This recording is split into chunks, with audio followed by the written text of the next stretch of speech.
কল্পনা করুন এমন এক শহরের কথা যা মাত্র ৭০ বছরের মধ্যে তৈরি হল, পৃথিবীর বুকে এক টুকরো জান্নাত হয়ে উঠল, আর তারপর হঠাৎ করেই ইতিহাসের পাতা থেকে সম্পূর্ণ মুছে গেল। প্রায় ১০০০ বছর ধরে মাটির নিচে লুকিয়ে থাকা এই শহরের নাম মদিনাত আল জাহারা। স্পেনের কর্ডোবার কাছে অবস্থিত এই শহরটিকে প্রত্নতাত্ত্বিকরা বলেন মধ্যযুগের ভার্সাই। কিন্তু কেন এত বিশাল এক সাম্রাজ্যের রাজধানী ধ্বংসস্তূপে পরিণত হল? আর খনন কার্যের ফলে মাটির নিচ থেকে কি রহস্য বেরিয়ে এসেছে জানতে হলে দেখতে থাকুন আমাদের আজকের এই বিশেষ পর্ব। আসসালামু আলাইকুম, ইসলাম ও ইতিহাস চ্যানেলে আপনাদের স্বাগতম।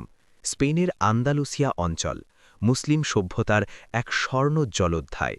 আজ আমরা জানব কর্ডোবা খিলাফতের সেই হারিয়ে যাওয়া রত্ন মদিনাত আল জাহারা সম্পর্কে।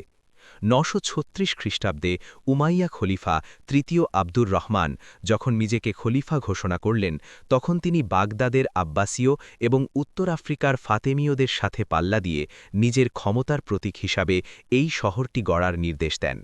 সিয়েরা মোরেনা পাহাড়ের পাদদেশে ধাপে ধাপে গড়ে ওঠা এই শহর ছিল স্থাপত্যশৈলীর এক অনন্য নিদর্শন।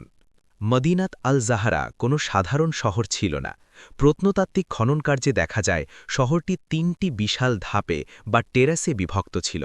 সবচেয়ে ওপরের ধাপে ছিল খলিফার প্রাসাদ এবং রাজকীয় দপ্তরাদি, যা সাধারণ মানুষের নাগালের বাইরে ছিল। মাঝখানের ধাপে ছিল নয়নাভিরাম বাগান এবং ফলের গাছপালা, আর একদম নিচের ধাপে ছিল বিশাল আলজামা মসজিদ এবং সাধারণ নাগরিকদের আবাসস্থল। সবচেয়ে বিস্ময়কর স্থাপনাটি হল সলো রিকো বা সমৃদ্ধ হলঘর। প্রত্নতাত্ত্বিকরা এখানে লাল এবং সাদা রঙের মার্বেল পাথরের তৈরি খিলান বা আর্চ খুঁজে পেয়েছেন, যা কর্ডোবার গ্র্যান্ড মস্কের কথা মনে করিয়ে দেয়। দেওয়ালগুলোতে ছিল সূক্ষ্ম জ্যামিতিক নকশা এবং লতা পাতার কারুকাজ, যাকে বলা হয় অ্যারাবেস্ক।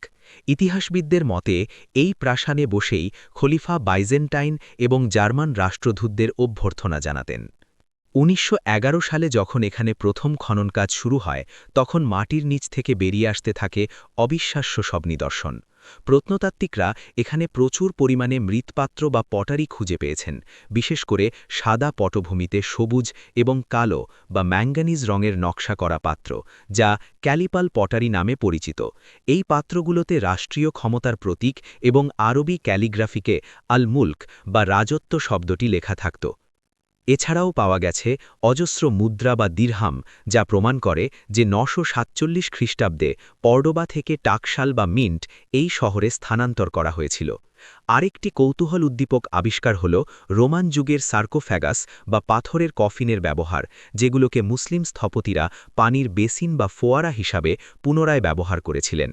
এটি প্রমাণ করে যে আন্দালুসিয়ার শাসকরা প্রাচীন রোমান ঐতিহ্যকে শ্রদ্ধার সাথে গ্রহণ করেছিলেন।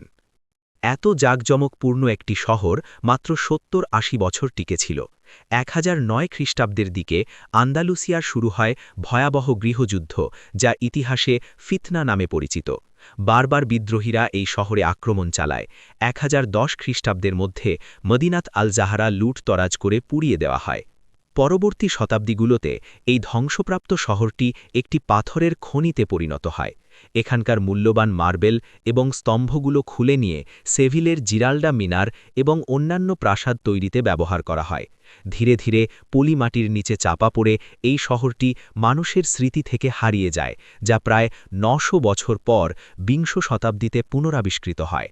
বর্তমানে এই বিশাল শহরের মাত্র ১০ থেকে ১২% খনন করা সম্ভব হয়েছে।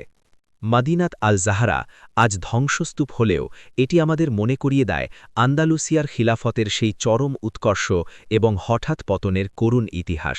২০১৮ সালে ইউনেস্কো এটিকে বিশ্ব ঐতিহ্যের অংশ হিসাবে ঘোষণা করে।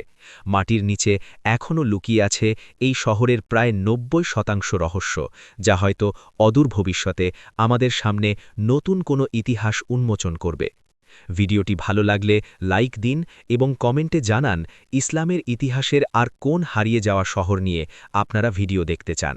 এমন আরও তথ্যবহুল ভিডিও পেতে ইসলাম ও ইতিহাস চ্যানেলটি সাবস্ক্রাইব করে বেল আইকনটি চেপে দিন। দেখা হবে আগামী পর্বে ইনশাআল্লাহ।